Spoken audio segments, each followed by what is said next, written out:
Elle s'est assise sans bruit, à ma gauche.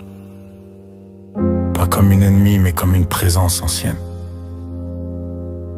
Et d'une voix posée, presque tendre, elle m'a dit: c'est l'heure. Je l'ai regardée, sans peur, sans défi. Avec ce calme étrange de ceux qui ont déjà traversé 1000 nuits. Avant elle, j'ai connu cette mort, l'enfance blessée, la démission silencieuse du père que j'aurais dû être, le naufrage de ma maison, la mort de l'homme dans l'homme, l'exil intérieur, le deuil de l'Angelo, l'effondrement de l'espérance. Mais ce n'était que le chemin, ce n'était que le seuil. Chaque mort fut une porte, chaque silence une braise. J'ai marché dans la cendre, j'ai bu le vin amer, j'ai porté le poids des absents. Mais au bord du vide, quand tout semblait fini, c'est là qu'Amadia est venue, dans la cendre encore chaude, comme une étoile qui murmure: respire encore, tu es toujours vivant. Puis la 8e vie s'est levée, non pas comme un seuil à franchir, mais comme une lumière revenue de l'intérieur. Celle qui ne meurt plus, celle qui veille au-dessus des nuits, celle qui chante dans la chair.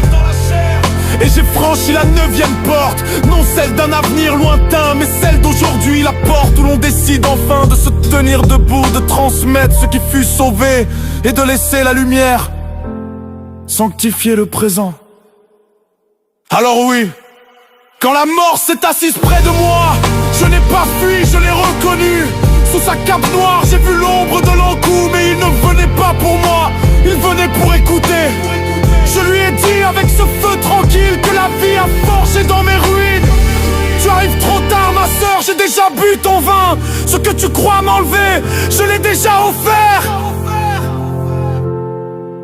J'ai connu cette mort, et pourtant je marche. Chaque tombe devient graine, chaque silence passe. L'encou a incliné la tête, et j'ai senti sa faux devenir plume, sa main brise légère.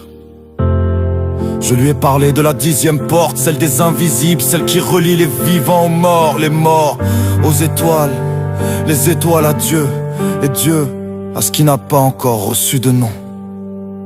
Je n'ai plus peur de toi, sœur de nuit, ta peau ne coupe plus la flamme.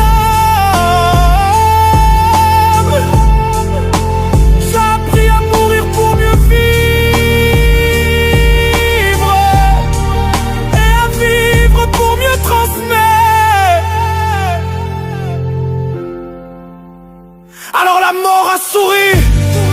Ce n'était pas l'heure de mourir, mais l'heure d'être transmis. Quand la mort s'assied à côté de moi, ce n'est pas pour m'effacer, mais pour écouter encore une fois le chant des vivants.